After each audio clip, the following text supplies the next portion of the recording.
Welcome to The Growth Project, a podcast brought to you by Synergy Performance. Our mission with this podcast is to explore the topics of growth, performance, and personal development through conversations with individuals pursuing success and by using current events in business and sports to discuss strategies on how you can grow into the individual that you want to be.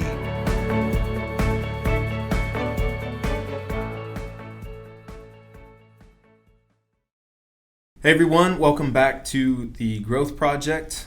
Today's episode is going to be in-house. It will be myself, Dr. Cory Shaffer, and Dr. Katie Nichols. Hello. Today, our topic is going to be mastery. That's been the monthly theme here on The Growth Project and with everything that we've been trying to do here at Synergy Performance. So before we get into that, I want to remind you guys, if you're a listener of the podcast, if you're somebody who tunes in regularly, or maybe this is your first time, go ahead and leave us a review. We are on iTunes, we are on Google Play, we are on Spotify, and we would love to hear from you. So if you have any thoughts on the podcast, feel free to go ahead and let us know what you think. We're happy to take some feedback. So, all right, Katie, mastery is our topic. And so just to give you guys a little bit of a background on how Katie and I sort of came to this topic, and more so some of the points that we want to touch on, each of us has read a separate book. The title of each of these books is Mastery. Yep. So the book that I read is Mastery by Robert Greene. Katie read a book called Mastery by George Leonard. Mm-hmm.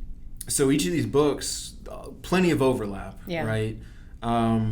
But some differences, and I think some really cool points to touch on here in terms of this conversation. So I guess to start, we're gonna go into Robert Greene. So he talks really early on in his Mastery book about kind of step one, really in getting yourself on a path to mastery is discovering what he calls your calling, or like your life's task, he refers to.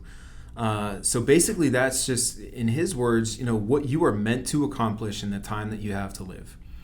And again, when I looked back through, okay, what is mastery and how is he defining it and touching on all these different angles of it, I thought this was just really interesting. So I went back through and I read some of this. Basically how he describes this, which I think is really interesting. In childhood, he says this force is very strong in all of us, right? Like we tend to pursue, we get engaged with, and we do what we enjoy, right? Like what do you find sheer enjoyment in, and find happiness in? And as a kid, you tend to do those things, whatever that might be, right? A sport or drawing or coloring or, anything, right? Yeah. But he goes on to describe how as we grow, that force kind of fades, right? And it can grow or go in and out. And part of that is just pressure that we get from maybe parents, right, to take a more traditional path, or peers, or just in general, like the societal norms, right? Like go to school, go to college, get a job. Right. And we stop doing things to inherently just pursue them because we enjoy them. And so Greene believes that the fading of this force kind of throughout life is what leads to some unhappiness, right? And your lack of connection to who you are and what makes you unique. So I thought that was a really interesting way of starting this conversation. He basically says the first move towards mastery is always inward, right? And we talk a lot about self-awareness on here, but learning who you really are and reconnecting with that innate force. So to me, when I heard that, and the reason I wanted to start here was we talked so much about the idea of, what's your why, right? And understanding your purpose behind what it is that you are pursuing, and how when you can do that in a really authentic way, right, it tends to bring out the best in how you do it. And you're willing to do, like what you do, you're willing to do so much more, right? But if it's not an authentic connection, if it's, I'm doing this because I'm talented, or I'm doing this for money, or I'm doing this for whatever reason, how you go about it is influenced, and it's going to also impact what you do. So starting there, can Katie, you take it from here. Yeah, I mean, I think you hit a good point, because I think at the beginning we are drawn to the things that we enjoy, that are exciting, that give us energy. And then at some point along the way in society, we're told, like you said, I need to go to school, I need to get good grades so I can graduate from high school and go to college and get a good job and get a good house and provide for my family. And all of a sudden we have this line of achievement expectations, and we're also in a society that's built around those quick rewards and quick satisfaction and instant gratification. And so when we've lost that sense of why we're doing something and we're wanting it immediately, it doesn't really make a recipe for being able to withstand some of the hardship if we don't really know why we're doing it and we're just wanting to see the reward. If the reward itself is the motivation, then we can find ourselves lost. And that's where I think, this idea of mastery, it's a long, sustaining process. And so I have to have a really strong foundation and a really strong why in order to really be able to withstand the ups and downs of that journey, ultimately. Right. But when you're doing it for that really authentic reason, it's not about reaching any sort of like specific endpoint. Right. It's just the inherent enjoyment of doing this activity, right? Yep. And that's what I like about how he just describes this, right? Almost mastery is just this force that's within us, right? That we all have capability of tapping into. Right. It's just whether or not are you choosing to tap into that or not. I think that's pretty interesting. Yeah. And I love the connection that we can make between both of these books on mastery, because what Leonard points out is that, he kind of maps out what a mastery curve, he says, looks like. And so within that process, within that journey, there's definitely going to be some incline, but there's going to be some decline, and there's going to be a whole lot of plateau area. And that's where, in the process, if we don't have something that's really fulfilling and authentic to us that we enjoy doing for the sake of doing, then we get lost in the plateau, we get lost in the decline, and don't really want to continue. Right, and that's when we then start asking questions, right? Like, why am I doing this? Right? Instead of just really connecting to and understanding, this is exactly why I do this, because I love to do this. Right. Right? You start questioning, well, what is the purpose of this? Yep. Right? Why am I even putting in the time to do this for such a headache? Right. Yeah, for sure. And I think like the way that he breaks it down in the Leonard book, he starts to then go into these 3 different characters. And if we're taking what we're talking about here, it's like these 3 characters that don't have a why, basically, and how it can tend to come out in different ways.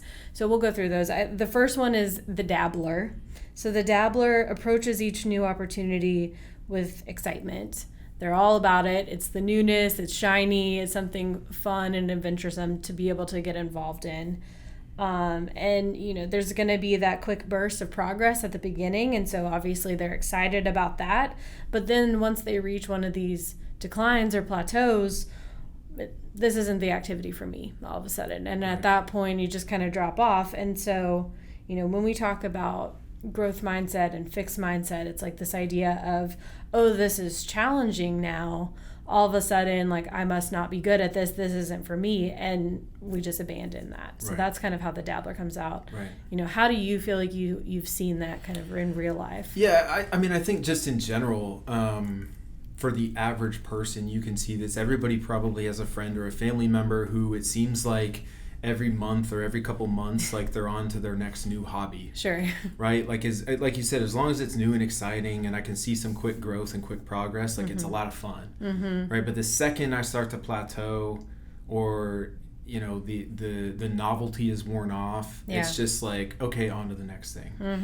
I even think what we see quite a bit in the setting that we spend a lot of time in like college athletics is, the eager kid who comes in and all these brand new resources, right, that they have available to them, and it's like, okay, I'm gonna come talk to you, and I love sports psychology, right, and I want to work on my mental game.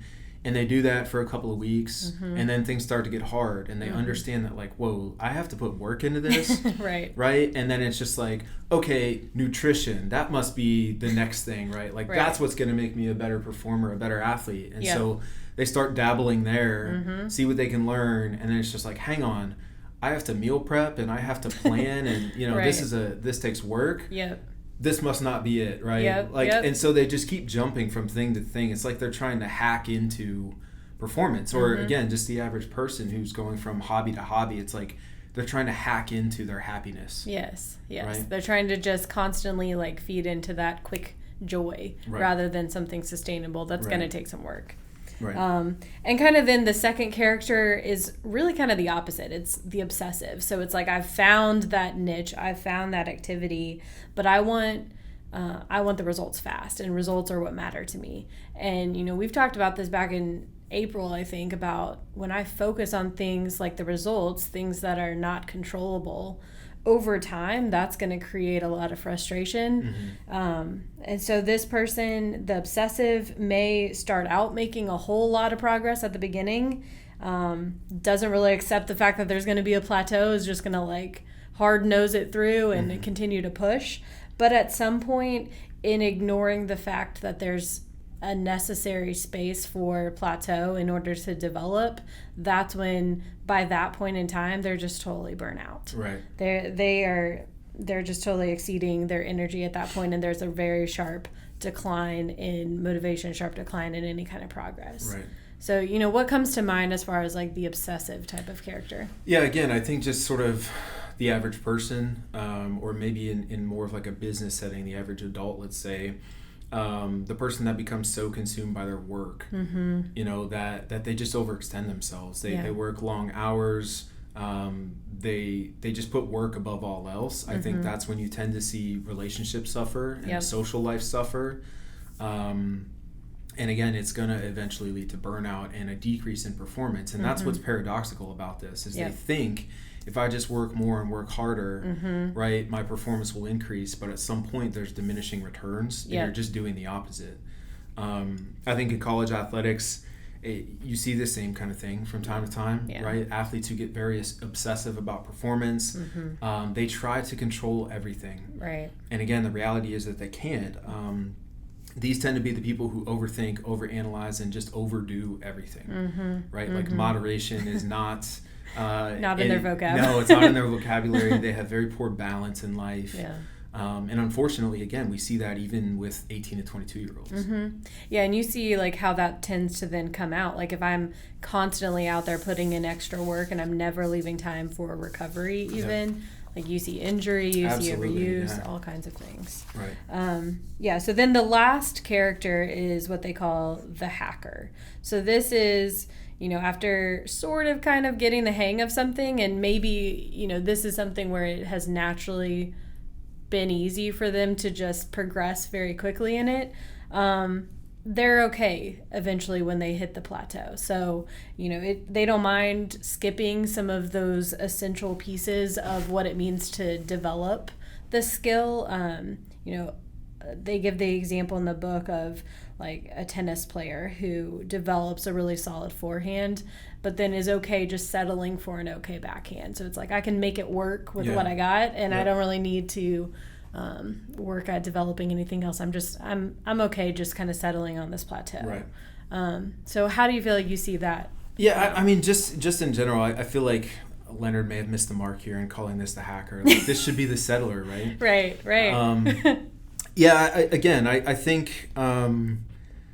I think it's we see this more personally in college athletics, because a lot of kids, I think, again, this like path that we all have in our mind of go to school, get good grades, make it to college, get a scholarship, get out, get a job, and so on. Yeah. It's really unfortunate, but a lot of the college athletes, I think, that we come into contact with, the goal was get to college. Right? Almost their why is, well, I played to get that scholarship, to get the education, and so on. And that's great, but you fulfilled your why when you step on campus. Right. And so, again, those are the individuals who, you know, they're going to show up and they'll give fine effort and everything, but they're never going to go above and beyond to try to see what they're truly capable of.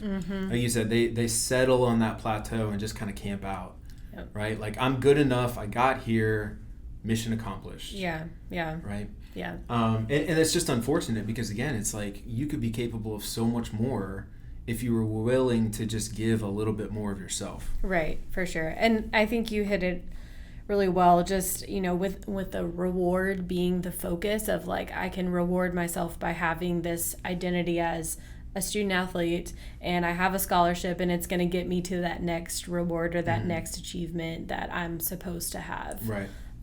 So and I think you probably see that in a business world too, of like, hey, I got the job. Right. Yep, I'm good now. Like, I don't need to learn anymore. I don't need to expand my knowledge base. Yeah. Exactly. Right. For sure. Yeah, so we'll start to kind of switch over then, like, just in talking about mastery, obviously I think it's important for us to define what it is that we're talking about. We've seen once we have a why or don't have a why, how that tends to come out when we're on this path. But I think this piece that we were just talking about, as far as like, if I'm motivated by a reward, ultimately I'm missing the mark on what mastery really is, because Leonard defines it. He says it brings rich rewards, yet it's not really a goal or a destination, but rather a process, a journey. So it's really a never-ending type of path that I'm signing up to take, that's going to have highs and lows and bumps and plateaus along the way. But ultimately, it's not about the reward itself. Yeah, and that's very similar. Like, it was almost difficult to try to find a place in Green's book where he just says, like, here's what mastery is. It almost isn't there, but again and again, he describes it more, and I mentioned this before, as sort of this force or this power that's within each of us, right? Almost this sensation of, when I'm doing what I was meant to do, that's what mastery is, right? Yeah. And again, there's no goal, there's no ultimate destination. It's just, I'm doing something for the sheer enjoyment of it, and the progress that I can make in doing that, that's what mastery is. Right. And I really loved, this is, I think, how he introduces the book and introduces the concept. There's a quote. So the name, and forgive me if I pronounce this wrong for all of our German listeners, this is a German writer and poet. His name is Johann Wolfgang von Goethe. Sounds good to me. Yes, good. All right. So the quote, he says, "Everyone holds his fortune in his own hands. Like a sculptor, the raw material he will fashion into a figure. But it's the same with that type of artistic activity as with all others. We are merely born with the capability to do it. The skill to mold the material into what we want must be learned and attentively cultivated." So again, just the idea that, like, everybody has this, right? Like, the capability. It's tapping into it and learning, what can I get out of it? That's really kind of life's task, right? Like, that's what we're all aspiring to do. So I thought that was a great quote. Just again, even just the visual of, like, a sculptor with, some clay. Yep.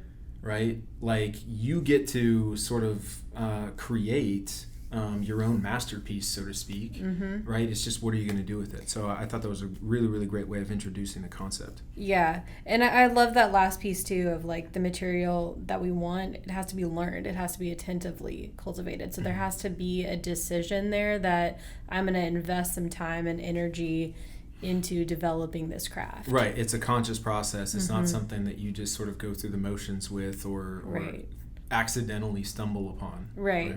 Exactly.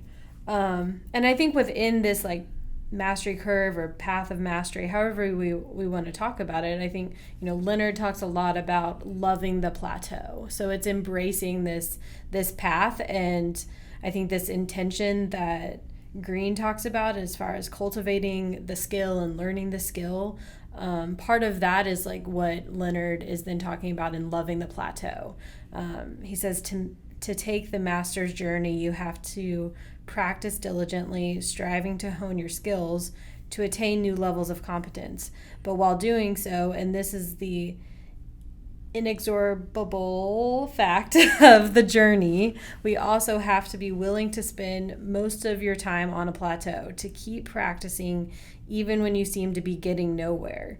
So again, it's this piece of almost just accepting the fact that there's going to be time when I'm not seeing the rewards. I'm not seeing the shininess of it. And I have to really love that process of continuing to learn and get better and master this craft, because that's really what loving the plateau is about. Yeah. So, I think about the experience that we see so often with freshmen student athletes coming in, and they've gotten to a certain point, and maybe when they first get to college, there's the newness, so they're going to see some progress at the beginning.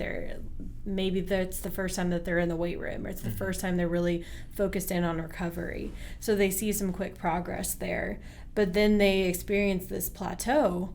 And so a lot of the times, if they don't really love the process of getting better, of really honing in on their craft, like that's where the plateau can make or break someone. Mm-hmm. So, how do you feel like you see? I think I like the example of the freshman student athlete. I think this is the mental game right here, right? Mm-hmm. Because I think we get a lot of eager people and maybe some open-minded individuals come in. They're excited by the idea of working on their mental game. Mm-hmm. We can give them some relatively simple or basic things that are going to probably increase performance pretty quickly. Yeah. Right? Like, hey, if you just learn how to calm down a little bit, right? Slow things down, work on a routine, take a deep breath, focus on what's within your control. Just that in itself will probably lead to some tick in performance, right? But when that then starts to level off, that's where we really see, is this person invested or not? Yeah. Right? And a lot of the times, sadly enough, I think the case is people are just, right, they've dabbled and it's on to the next thing. The ones who are really invested, though, understand that, like, okay, I've kind of hit this plateau. I understand that. I accept that, but I'm going to keep working. Yeah. Right? I'm going to keep honing my process and until I hit that next uptick, until I hit that next incline. Yeah. But if you're not patient enough to do that, if you don't love the learning process enough, that plateau will inevitably hit a decline at some point. Right. And I think fortunately we're in a position where with athletics, there's the nature of being able to create the parallel with mental skills and physical skills. Like, you're constantly in the weight room, you're constantly on the court, you're constantly on the field, working and honing on those technical, tactical pieces of your sport. Therefore, we can create that parallel that I can't just do this a couple times mentally and improve overnight. Right. It's interesting now. I'm even thinking back to one of my all-time favorite college coaches that I worked with was a track coach. And I asked him one time, I said, what's kind of your philosophy behind recruiting? And his philosophy was, like, I want a kid who, basically the top couple percent in the world. Like, that's who I want to recruit, right? Those high school kids, that's who I'm after. He's just like, I know I could take a pretty good kid and shave off a bunch of time really quickly. Yeah. Right? He said, but I want the kind of kids who, they're already at the top of the class, and it might take 4 years to shave off just a couple of tenths, right? But that's also the kid that's going to compete in the Olympics. Right. And so what I'm piecing together now was basically he wanted a kid who was already in that plateau, who was comfortable being in that plateau, right? Think about it. Like, an Olympic sprinter spends his entire life trying to shave off 1/10 of a second. Yeah. You know what I mean? Yeah. And so again, when you think about it in those terms, right? Like, performance isn't just this perfect linear path. Right. Like, everybody wants it to be, but if you look at the best in the world, you're never making large jumps in performance. Yeah. It doesn't happen, right? Right. And like you said, in speaking about Olympians, just read the article with Katie Ledecky recently, and her coach was talking about, people want to say stuff about her technique and all these things, or she's a natural and stuff, but, like, he said her strength is really her overwhelming desire to do what she needs to do to get better. So really loving and embracing the idea of hard work. And that's the type of kid that I feel like you're talking about with recruiting. It's like, these are the people that already love the process of working hard and trying to shave that 1/10 off. Yes, absolutely. So again, just that perspective I think is really cool, right? It's like anybody can take the average person and shave a bunch of, time off of their 100-meter sprint. Right. but it's a whole other kind of kid who's willing to work just as hard to shave off 1/100th of a second. Yeah. You know? It takes that, like you said, that is loving the plateau, because you're not going to see the results all the time. Exactly. So let's talk a little bit more about this process then. You know, in order to develop, Leonard says you got to practice diligently, practice for the sake of practice itself. But I think Green goes into a little bit more detail as far as like what that specific process then starts to look like. Yeah, so I thought this was just really interesting, and I think part of why this really appealed to me, so he talks about the role of an apprenticeship in mastery.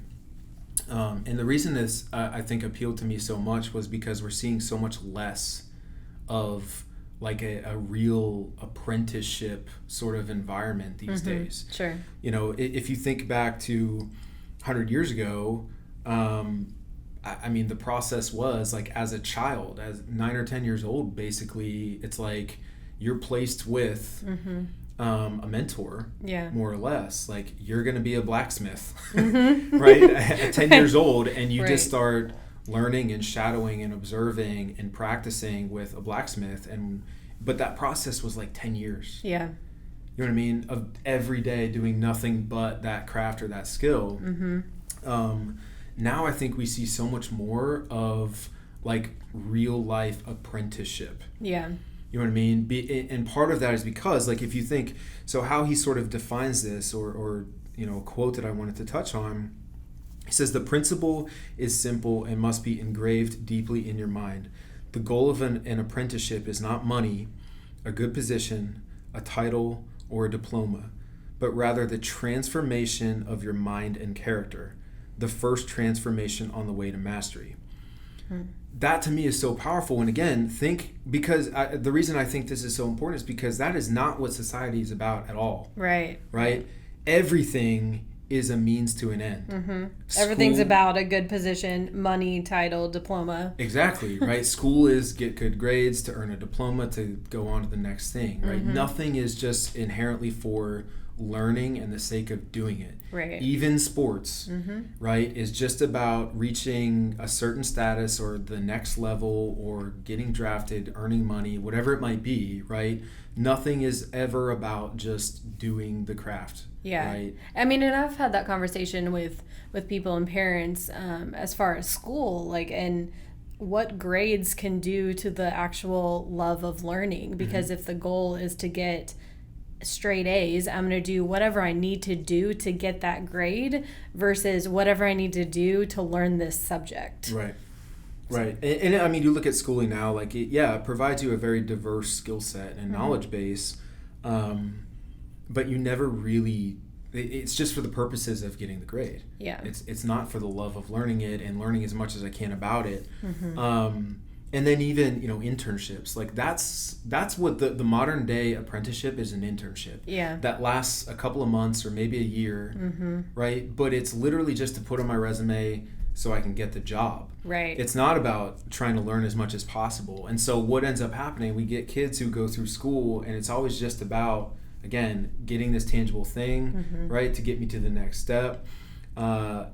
And then I'm just underprepared when I actually get into the workforce. Yeah. Well, and as you were talking about, like, 100 years ago apprenticeships, like, what the image that came in my mind was like the young kid where this isn't about any of those external rewards. This is about a vocation. This is about my calling. Exactly.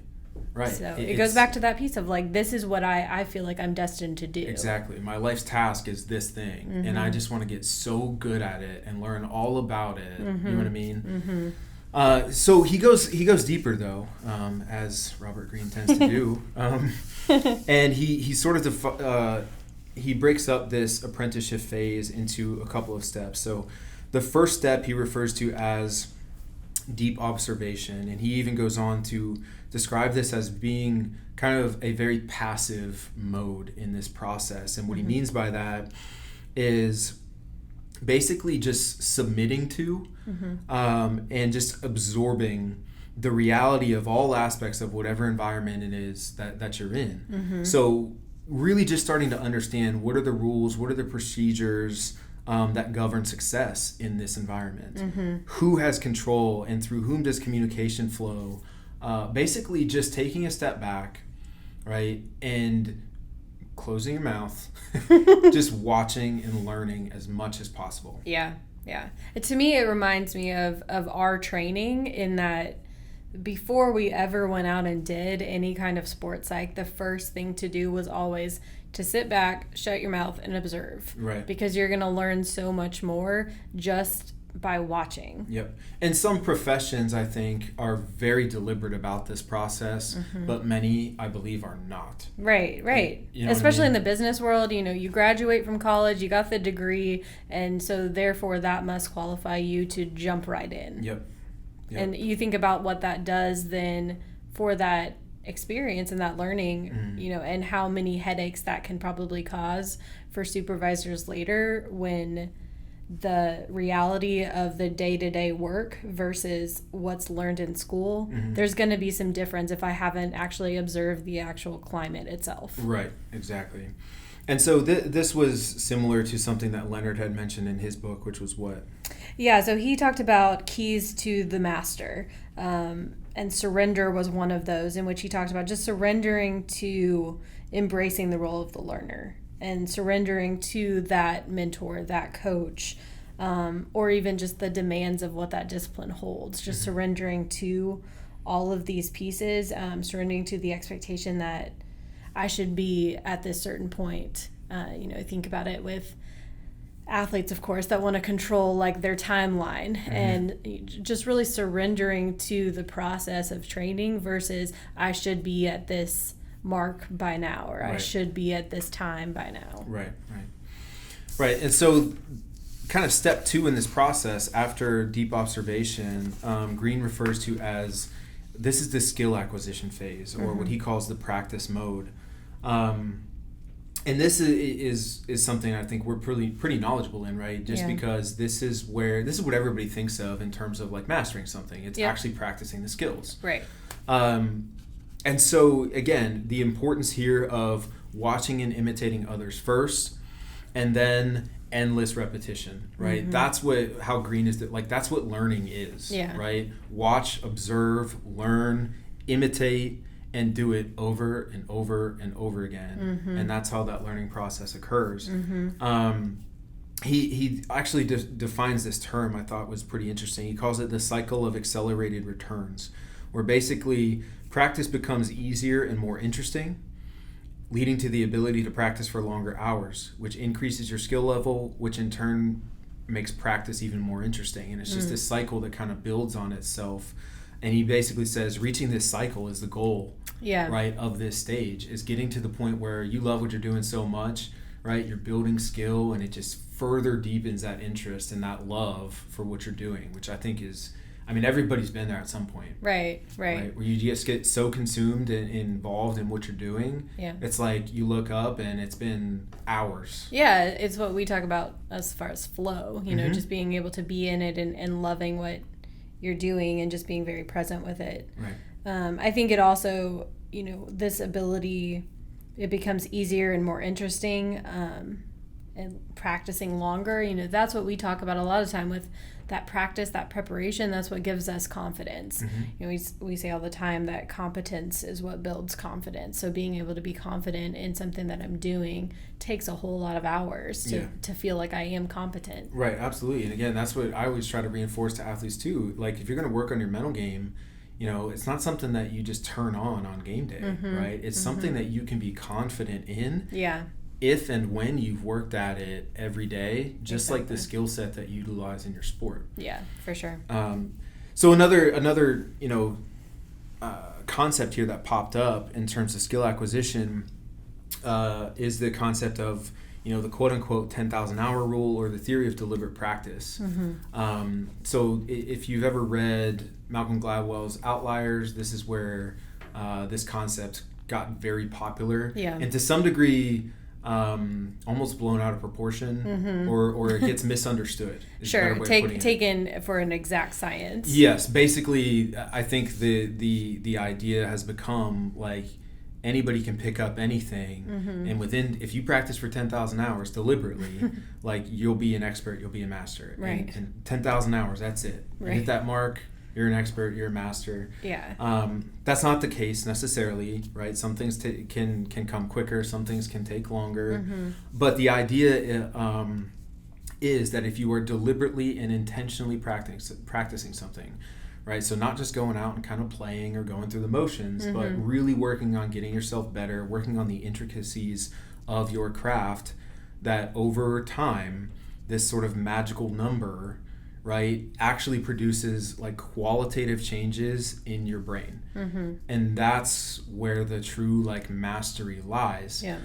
So it's where then Green takes kind of a turn. He talks about the neuroplasticity, or just the brain's role in mastery, which I think is really, really cool, because again, I think we don't understand where this is occurring, right? The physical movements that you're mastering are happening in the brain, right? Not just in your muscles. Right. And so the quote that I really liked here said, "The process of hardwiring cannot occur if you are constantly distracted, moving from one task to another. In such a case, the neural pathways dedicated to the skill never get established. What you learn is too tenuous to remain rooted in the brain. It is better to dedicate 2 or 3 hours of intense focus to a skill than to spend 8 hours of diffuse concentration on it. You want to be as immediately present to what you're doing as possible."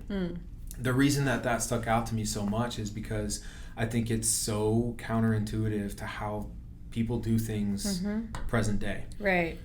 Everything, again, is so much more immediate gratification. Everything is interrupted by a cell phone or some form of technology. And how often do we ever just sit and practice and do something for a couple hours of very intense work? Right. I think it's rare. Yeah. And I think generationally it's getting worse. Well, you think about even just the idea of how much, I can't even remember the actual numbers, but how much time the average person spends a like 8 to 5 job actually doing focused work. Right. It was pretty remarkable how limited amount of time that was. So like it's saying, you know, like dedicating 2 to 3 hours to intentional focus is going to be a whole lot more productive than just kind of piddling around for 8 hours and doing what feels comfortable and not really challenging myself. Right. And you even heard, I think Milton Drew talked about this a couple months ago, Arizona Cardinals head coach Cliff Kingsbury, how he's instituting this policy in like team meetings, right? 20 minutes, take a break, check your cell phone. Right. Like, that's the problem. Yeah. That's exactly what we're talking about. I don't know how many, you know, like the young athletes that we work with, how, like a young golfer, can you go out to the range and just practice, or do you need to check your phone and look at Snapchat or post a picture of you hitting golf balls? Right. And the same can be said for people in the workforce. How long can you go at your desk focused on a task before you pick up your phone and go to social media and check other, you know, Instagram, Facebook, all these other distractions? Right. And so the last statement there in that quote, you want to be as immediately present to what you're doing as possible. I think that's where we're starting to lose, I mean, almost generationally, and that's the impact that technology is having. Yeah. Just my opinion, but I'm gonna throw it out there. Yeah, and Leonard has a very similar, you know, the key to the master is intentionality. So very similar in what's the most helpful mindset that I have. Ultimately, bringing the right kind of attitude, some of that with the mental training, but just bringing real present focus to what I'm doing and being intentional with that. Ultimately, that's how I'm going to give myself the best shot at skill acquisition. Right. So to kind of round things out here, I guess the step 3 in this process, the apprenticeship process, is experimentation. This is what Green also refers to as the active mode. So at this point, he basically says this is where you're trying to now gauge your progress, right? Where you're sort of seeing where you're at. You want to find at this stage, where are the gaps in my knowledge? And so part of that is taking the skill set that I've developed and trying it out. Yeah. But in maybe different ways, right? In unique ways, in ways that you haven't just practiced repetitively. Again, to sort of see what your limits are. This is also where you're probably going to start to get some feedback from other people. You're going to be judged by other people. So even like an artist at this point, maybe you start to do some creative stuff. You got to get it out there. Right. Right. And you're going to be judged by other people.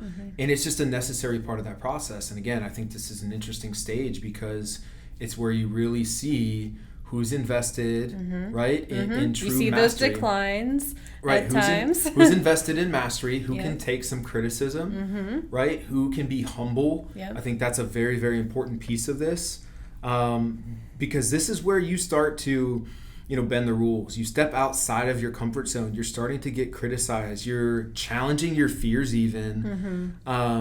That's what a growth mindset is. That's, again, I think this is very much aligned. That's mastery. Right.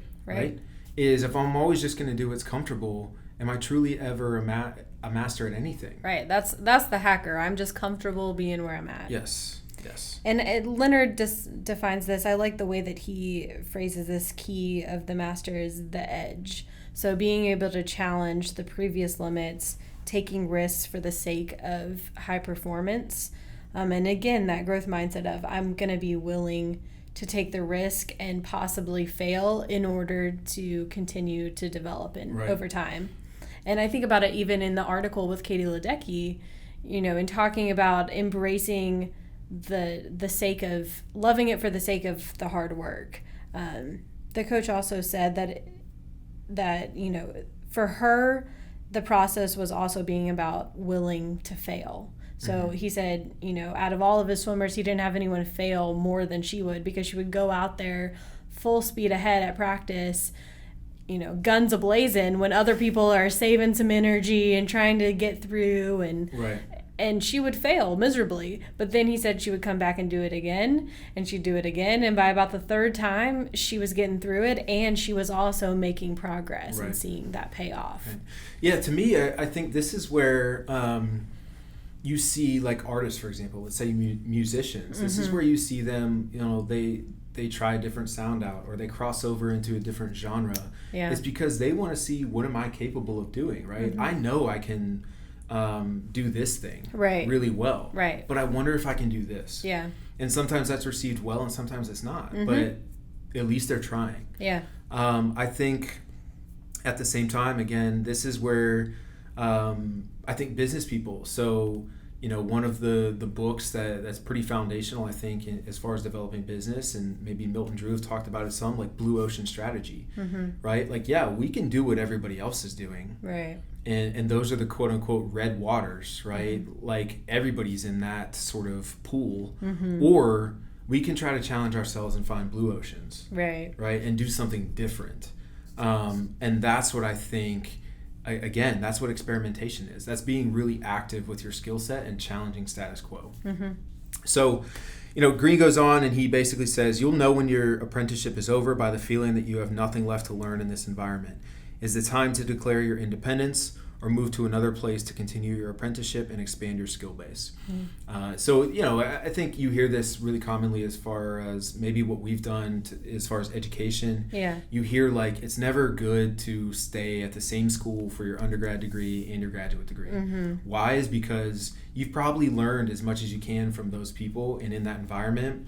It's time to go learn from some new people and get new perspective and challenge maybe some of what you had previously learned. Right? And when you're learning and you're in that process too, like you almost start to emulate the mentor. And so once you've reached this point when that apprenticeship is over, I've also reached a point where I can take what I've learned from this environment and also find my own voice with it too. Right. Okay, so as we wrap this up, I think the last point that we really want to hit on is adopting the role of a lifelong learner. Because ultimately when we're talking about mastery, we're talking about just the love of learning and not about the result. And Leonard goes on to say the achievements of goals is important, but the real juice of life, whether it is sweet or bitter, is to be found not nearly so much in the products of our efforts as in the process of living itself and how it feels to be alive, which I just thought was a perfect emulation of what lifelong learning looks like. It's a journey. It's a process. It's not about certain achievements and goals. Right. It's just about getting the most out of each day, getting the most out of yourself. Again, kind of tapping into that power, tapping into that force as Green describes it. Yeah, and I think, it's really easy for us sometimes to get caught up in that never-ending achievement rat race that society puts us in a lot of times. But I think ultimately, I loved this example that was in the book because I think it's just such a cool example of being a lifelong learner. Jigoro Kano, I don't know if I'm pronouncing that right, but he was the founder of judo, and said that close to his death asked his students to bury him in his white belt, which for those who know any type of judo or karate or martial arts, that the white belt is the beginner belt. And so Leonard goes on to say, at the moment of death, the ultimate transformation, we are all white belts. And if death makes beginners of us, so does life, again and again, again and again. In the Master's secret mirror, even at the moment of highest renown and accomplishment, there is an image of the newest student in class, eager for knowledge, willing to play the fool. And for all who walk the path of mastery, however far that journey has progressed, Kano's request becomes a lingering question, an ever new challenge. Are you willing to wear the white belt? Yeah, I think that's great. And it just, again, it kind of summarizes everything here, right? Like if you're willing to be humble, if you have some humility, then you can be a lifelong learner. The second you feel that you've learned it all, that's when you probably start your decline. So I think, we can challenge everyone to think about what that looks like, regardless of what step you're in your line of work or in your path of mastery in whatever craft that may be. I think just how can I continue to take on that role of the learner and wear the white belt, so to speak. Yeah. All right, that will do it for today's podcast. Want to throw out a reminder, you guys, that you can follow us on social media. On Twitter, you can follow us at Syn Performance, SYN Performance. I am at Cory Shaffer, PhD. And I am at Katie_half-dimes because Nichols was already taken. Award for best Twitter name in the office goes to Katie. All right, thanks guys for joining us, and we will see you next time on The Growth Project. If you're interested in learning more about what we do, visit our website at synergyperformancesc.com. Join us next time for more relevant topics on The Growth Project.